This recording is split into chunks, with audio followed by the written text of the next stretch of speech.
about the Republic of Korea, which will give you a general information.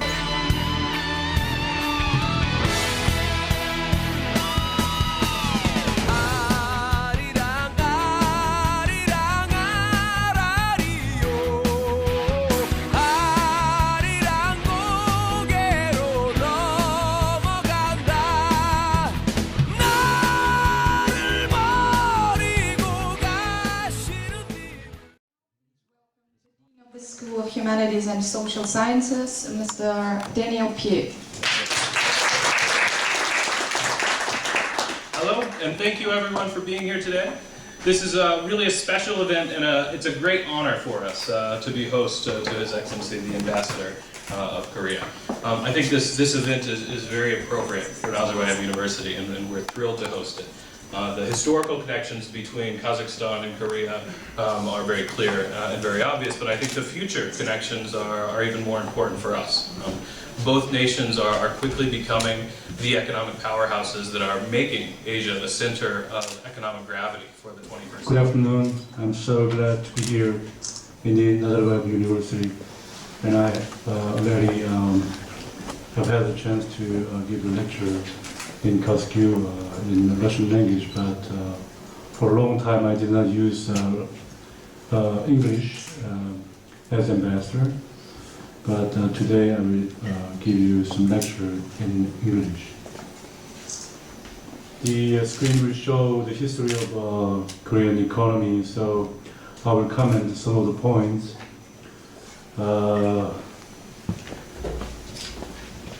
First of all, I would like to welcome and thank everyone present for participation in this event.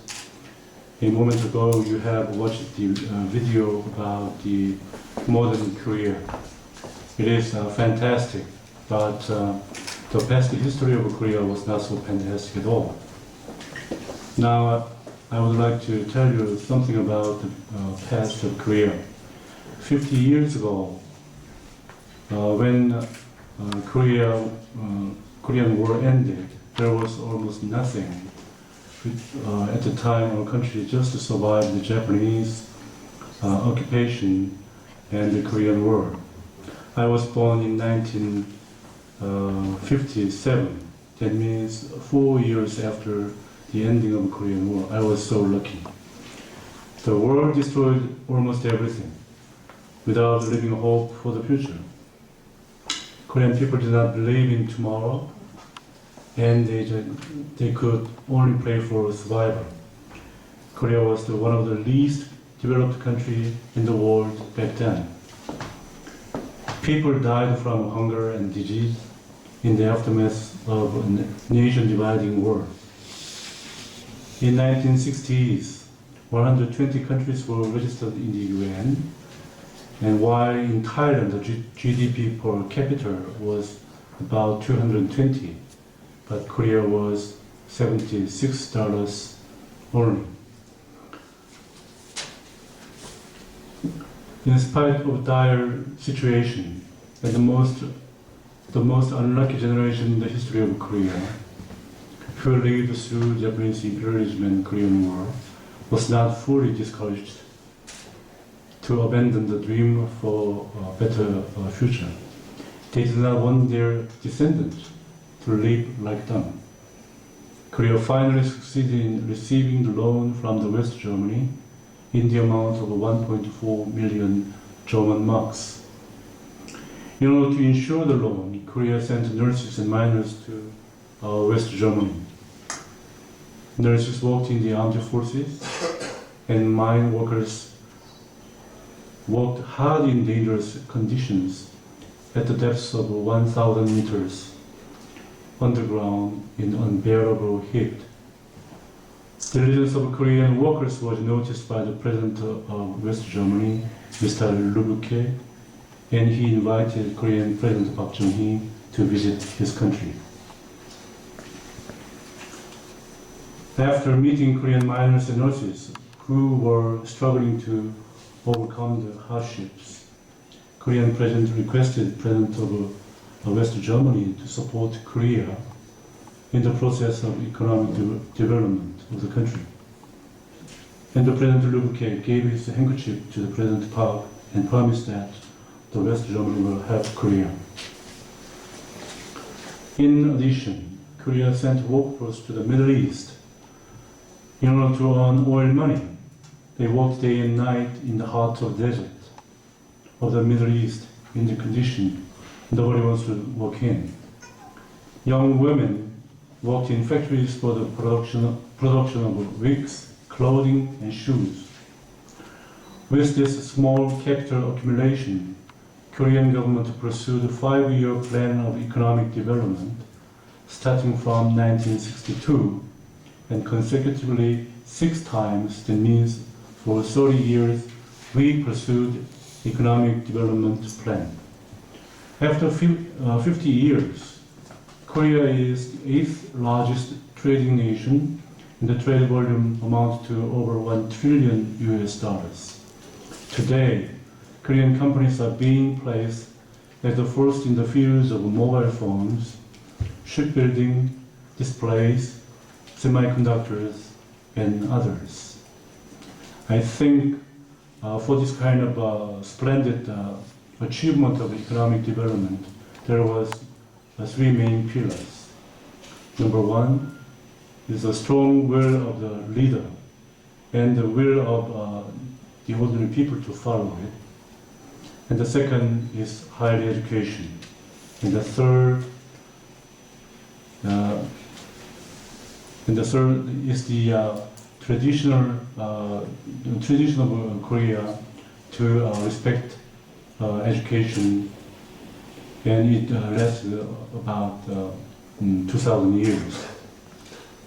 I think I can find that kind of a similarity in Kazakhstan. There is strong leadership in Kazakhstan, and the ministers and other bureaucrats are honestly working, and the students are making efforts to get higher education, and the Kazakh government is sending a lot of students abroad, and also they invented excellent and outstanding university like Nazarbayev University, and invited a lot of famous scholars from all over the world.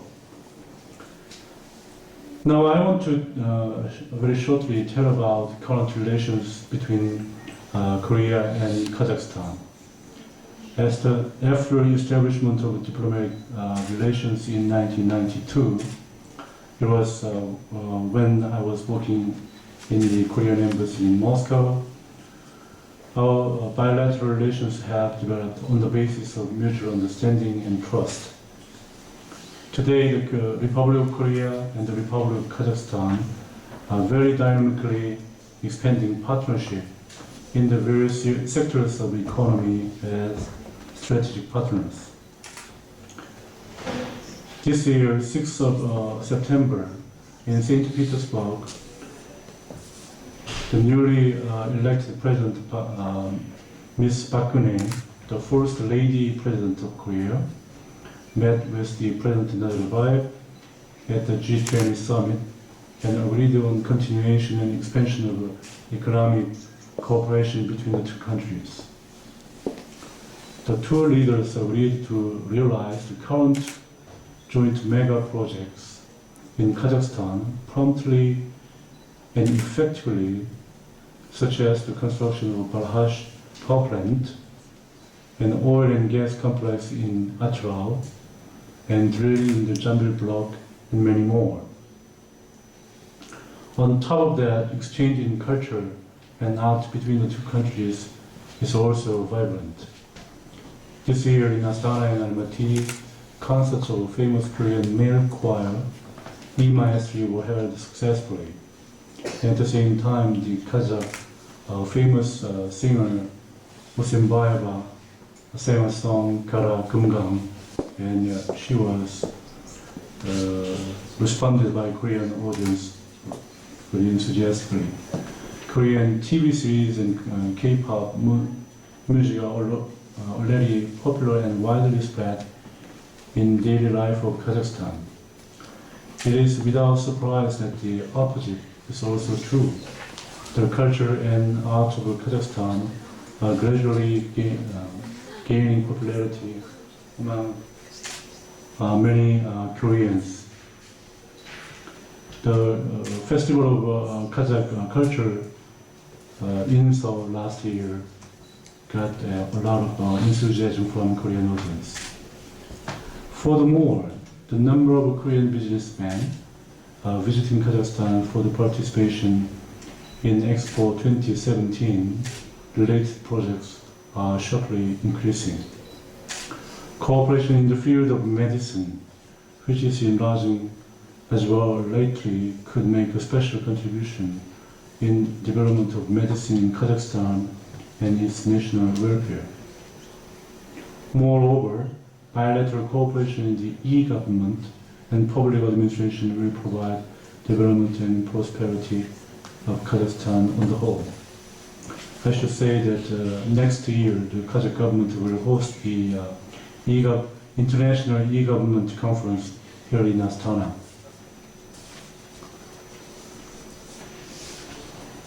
There is a proverb in Kazakhstan: nothing is farther than yesterday, nothing is closer than tomorrow. Thus, on the basis of the bilateral relations, we are becoming day by day closer and closer. I'm confident that our two countries will always be partners for co-prosperity in the 21st century. Good luck, man. So guys, thank you very much for your interesting lecture. We represent here the Institute of State History, Astana, the Department of Eurasians and Comparative Studies. And I heard that you are PhD in history, is it so? Yes. So we would like to invite you to meet with our colleagues, because nowadays we have a very interesting, we are carrying out a new state program of rethinking Kazakh history. Have you heard anything about it? About this state program? I did not hear exactly, but I'm interested in that. And in our embassy, we have very often the discussions about the history between Korea and Kazakhstan. And as I know that there was a foundation in Korea and of history of Northeast Asia. This foundation already have had the plan of finding the carving in the stones. And for 2 years they did that kind of study together with Kazakh scholars. After the collapse of the USSR, we have some problems, you know, with writing history, with modernization of it. And do you have any problems of such? Do you have some problem in writing your history in Korea?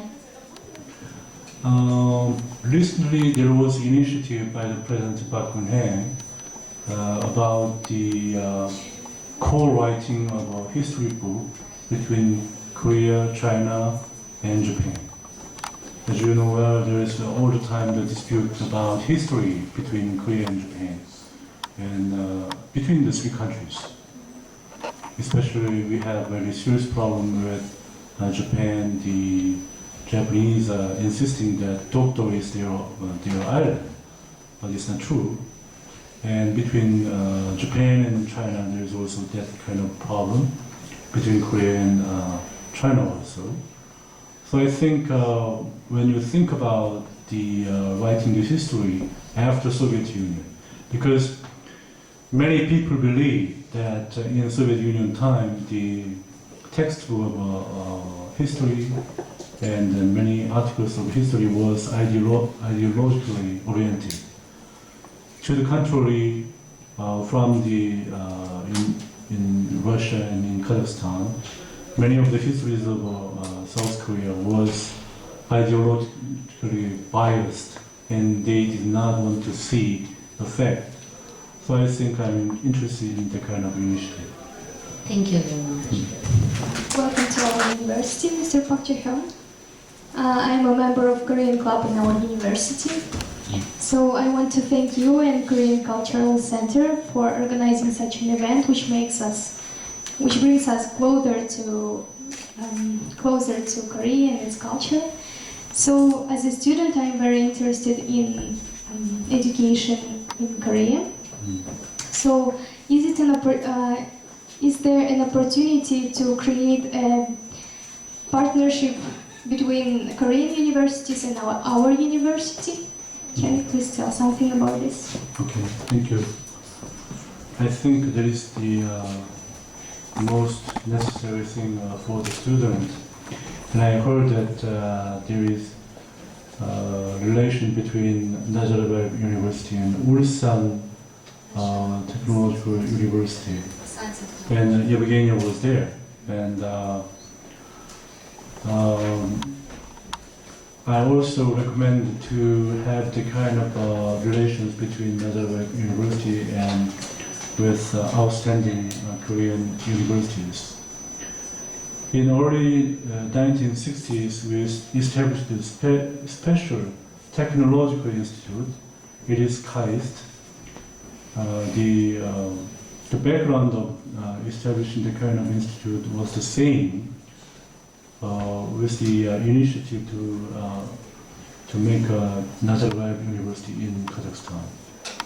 And also the Seoul National University and Korea University and many more universities advanced in some areas.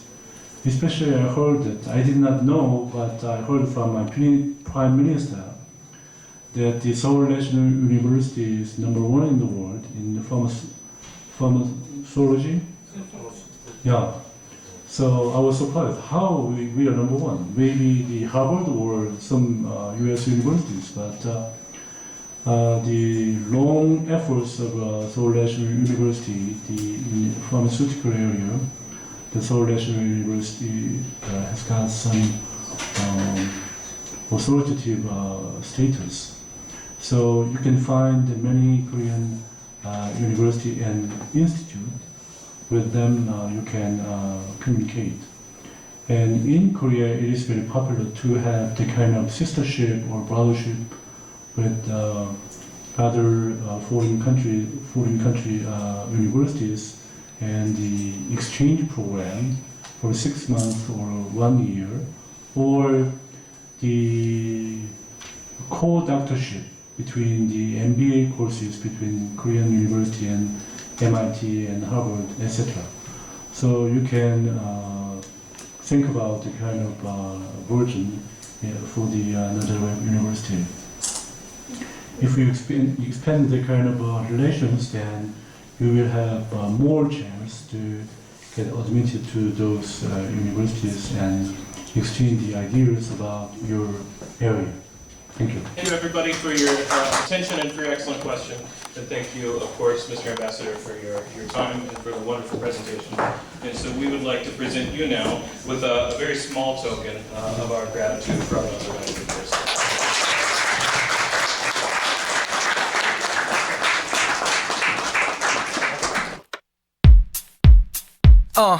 이 모든 게 아름답게 보이네 네 곁에 항상 그대 있음에 하늘이 내게 준 선물이야 It's you, love you 넌 나의 전부 I want you 어디든 너와 함께라면 follow me 햇살이 비추는 곳에 너 서 있겠지 내게로 와 이대로 날 버려두지 말아줘 무엇도 널 대신할 수 없어 Come on 저기 저 잘생긴 남자 웃는 게 너무 멋져 내 사랑입니다 그 누가 봐도 멋있고 귀여운 사람입니다 My boy 너를 너무 사랑해 Tell me always be with you 오직 날 너뿐이야 너 하나뿐이야 Love you always be my love 세상에서 난 하나뿐인 소중한 그대 I told you about that my love story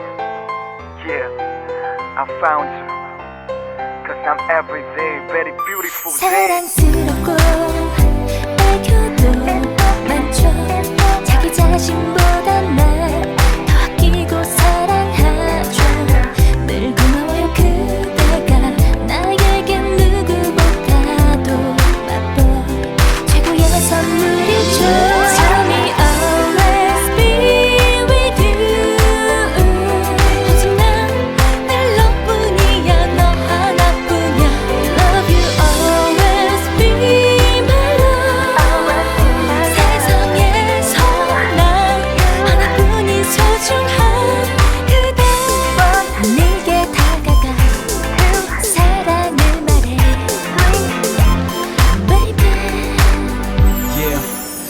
so good 내 사랑은 너야 넌 나의 destiny You are my lady 너 역시도 나와 같다는 거 I feel like a wonderful world Yes I do, yes I